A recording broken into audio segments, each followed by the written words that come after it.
Nalambat ng isang mangingisda ang isang patay na megamouth shark sa karagatan ng Cagayan de Oro City.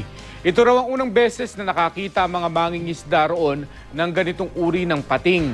Makibalita tayo kay Sozi Alamban ng GMA Northern Mindanao.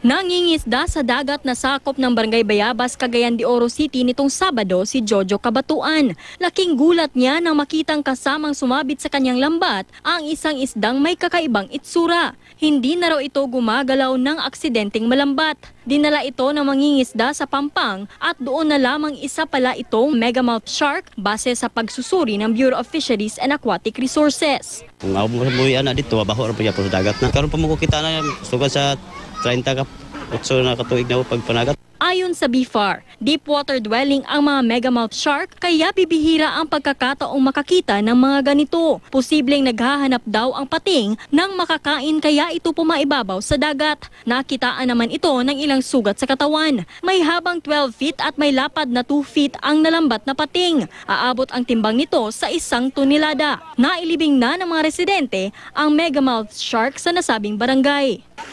Nito lang Enero, isa ring megamouth shark ang nalambat ng isang mangingisda sa Pio Duran, Albay. 15 talampakan ang haba nito. Buhay pa ito ng malambat pero nanghihina na.